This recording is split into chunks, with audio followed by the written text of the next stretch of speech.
Si tu souhaites me soutenir, n'hésite pas à t'abonner à la chaîne. Tu peux aussi activer la petite cloche, comme ça tu auras accès à toutes mes vidéos.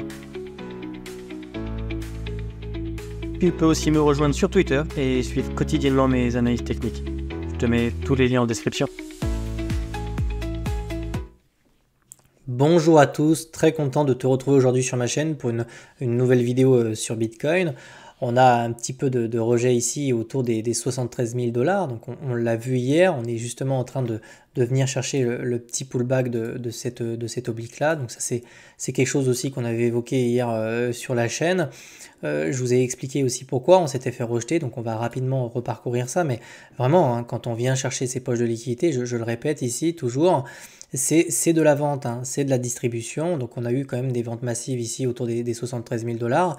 Donc vraiment, c'est pas anecdotique qu'on corrige comme ça juste après être venu taper dedans, hein. Donc ça m'inquiète pas pour autant, d'accord. On est venu chercher des intérêts qui étaient énormes. Maintenant, il va falloir voir un petit peu la réaction du prix quand on va venir chercher différentes zones de support. Donc déjà, le premier support qu'on a, c'est cette oblique là.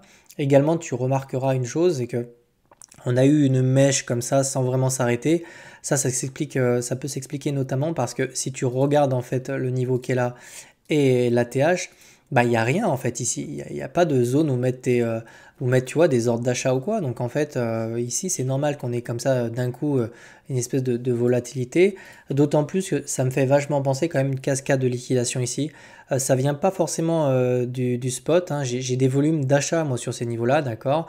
Donc probablement que les produits dérivés, ils sont un petit peu pour quelque chose. On doit avoir un peu d'excès sur ces niveaux-là, notamment à travers les poches de liquidation qu'on a vues. Donc on va regarder un petit peu les différents niveaux.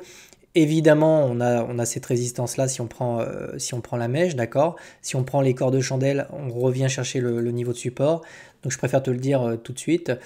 Si on casse le niveau des 38,2 qui est là, je vais te le montrer après, et qu'on revient ici, on est quand même censé trouver du support. Pour moi, ça n'aurait pas de sens, si tu veux, qu'on vienne casser le niveau qui est là. Attends, je vais te montrer ça, mais pour moi, un niveau qui serait vraiment à tenir, c'est vraiment celui-là, d'accord. C'est ici qu'on a eu vraiment un niveau d'achat énorme. Donc, si on devait commencer on est quand même à quelques jours des élections, on en a parlé aussi, hein. Donc, si on commence à avoir un peu de rejet comme ça, ce serait probablement pour essayer de consolider sur ces niveaux-là, hein. Je veux absolument pas voir le prix repasser sous les 66 000 $. Et pour moi, à l'heure à laquelle je te parle, j'ai rien qui va en ce sens, d'accord. Donc maintenant, il faut faire attention ici. On a une petite divergence, ça aussi on en a parlé. Pour l'instant, on est dans des zones de surachat ici sur le RSI. Donc on peut essayer de marquer un petit peu le pas ici, c'est plutôt normal. Ce qu'on aimerait voir également dans les prochains jours, c'est éventuellement comme ça un MACD qui retourne dans le négatif et très rapidement, on reprend le momentum ici pour essayer de retrouver une dynamique haussière, d'accord, post-élection. Donc vraiment, ici, on va vraiment attendre le résultat de l'élection parce que encore une fois, je pense que ça sert de catalyseur et qu'ici, tant qu'on n'a pas le résultat, on n'aura pas une direction franche au-dessus de cet ATH. Okay, mais que je puisse me tromper, mais les élections sont dans quelques jours maintenant. Donc vraiment, il va falloir être patient ici et observer ce qui va se passer, notamment lorsqu'on va revenir chercher cette zone de prix. D'accord. Donc maintenant, on va descendre un petit peu dans les unités de temps et on va regarder un petit peu ce qui se passe. On va regarder surtout au niveau des 38,2 de ce mouvement-là. Parce qu'éventuellement, ce serait le premier support qu'on pourrait venir chercher. En fait, c'est le niveau des 38,2. Donc vraiment là, pile poil dessus en plus. Donc je vais te le noter. Mais le niveau des 38,2, qui est un niveau de tendance, d'accord. Si on revient normalement le chercher, on est censé maintenir cette dynamique. Si on veut conserver la dynamique au sein de ce mouvement-là, d'accord. Ce mouvement-là. On vient de casser également ce niveau. Donc là, on voit bien notre structure comme ça en forme de M-top. Derrière, on a eu une petite cascade de liquidation. Mais nous, ce qui va nous intéresser, c'est ce qu'ici, ça a été accompagné d'un volume de vente. Et ça, je l'ai vérifié, j'ai pas eu un volume de vente. Ici, le point of control était même un niveau d'achat, exactement sur le niveau où on a cédé. C'est ça qui me met la puce à l'oreille, qui me dit tiens, c'est quand même étonnant parce qu'en général, quand on se fait rejeter comme ça se fait ici avec un volume particulièrement vendeur. D'accord. Alors que là, ça n'a pas été le cas. On voit que sur le volume profile, donc en plus je l'ai réglé en delta, ça veut dire que ça fait la soustraction entre les achats et les ventes. Quand c'est vert, c'est qu'on a beaucoup plus d'achats. Donc vraiment, ici, on a eu de l'achat sur ces niveaux. Donc vraiment, cette correction ici me fait vraiment penser en fait à des cascades de liquidation. Et donc pour en être sûr, on va aller tout de suite aller voir ça en fait directement sur les produits dérivés. Donc là, effectivement, ça se voit, hein. On voit qu'on a des positions qui se sont clôturées ici, hein. On le voit sur ce mouvement-là. Beaucoup de longues. Donc là, c'est quand même fort, hein, de se faire liquider en longue sur un mouvement comme ça, hein. C'est une sacrée performance. Donc là, il y a des types qui sont rentrés en levier ici sur le support et puis qui se sont fait liquider, d'accord? Donc vraiment, ce mouvement est pas forcément accompagné d'un volume de vente particulièrement important. On a un niveau décroissant ici au niveau du funding. Donc ça, c'est intéressant de constater que les traders sont de moins en moins chauds sur ces niveaux-là. Je pense qu'il y a un peu de peur, tu vois, parce qu'on est quasiment tout proche de l'ATH, donc peut-être qu'ils ont peur de se faire liquider. Est-ce que ce mouvement est terminé? J'en suis pas sûr.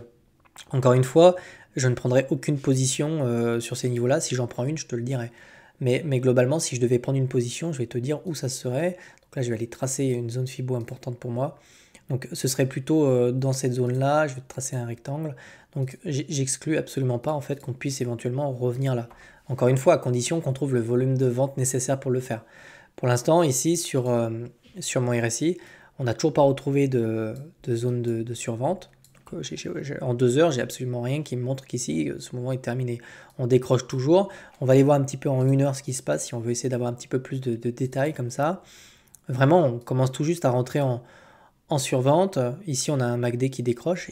Pour l'instant, j'ai rien ici qui me montre que ce mouvement est terminé. Vraiment, il nous faudrait comme ça vraiment une structure, une divergence et un setup. Pour l'instant, il y a ni structure et ni divergence. Donc, et on est en 1 heure. Donc, il va falloir laisser ce mouvement respirer encore. Et je pense que j'exclus absolument pas. Je te dis qu'on revienne chercher à minima cette zone autour des 68 000 $. Donc ça, c'est vraiment, on va vraiment surveiller ce qui va se passer ici sur les niveaux qui sont là. Mais moi, aujourd'hui, j'ai aucune position à prendre tant qu'on n'a pas de setup, en fait. Tout simplement, on est sur une continuation baissière pour le moment, bien qu'on soit sur le niveau des 38,2, qui est un niveau important de tendance. Donc s'il casse, il y a de grandes chances qu'on revienne chercher justement la zone qui est ici. D'accord. Donc je vais repasser en daily un petit peu, puis on va faire le point ensemble. Donc vraiment, ici, pas d'inquiétude particulière à avoir. Je m'attends à ce qu'on puisse éventuellement comme ça avoir une consolidation qui pourrait se faire à l'approche en fait de cette résistance là, ce qui serait boule, hein, IMO, parce qu'on serait quand même quasiment sur des niveaux d'ATH. Donc très important de surtout pas reperdre les résistances qu'on a acquis durement acquis, parce que regarde, on va prendre vraiment les supports. Donc là, on va faire un petit peu de théorie. Donc là, je vais tracer ce support. Je vais tracer ce support. Donc là, paf, je vais enlever ça. Vraiment, pour que tu comprennes que théorie de dos est très forte, très importante pour moi quand je trade. Mais ici, tu vois, cette résistance-là, hop, on a fait ensuite une nouvelle résistance ici. Et là, on a fait une nouvelle résistance ici.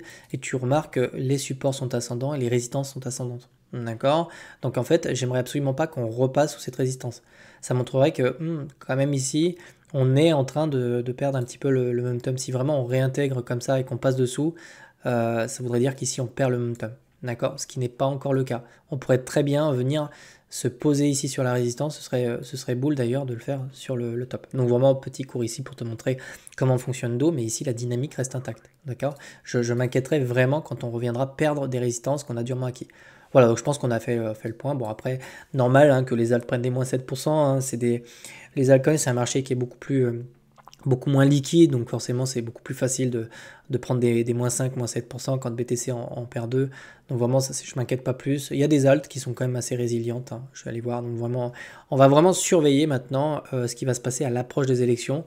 Mais j'opterais plutôt pour une espèce tu vois, de consolidation ici sur ces niveaux-là à l'approche des 68 000 $. Je vais te souhaiter de passer une excellente journée et puis je te retrouve dimanche pour un live sur BitLearn. Je vais te parler de l'école, de mes projets, de l'ambition que j'ai avec cette plateforme.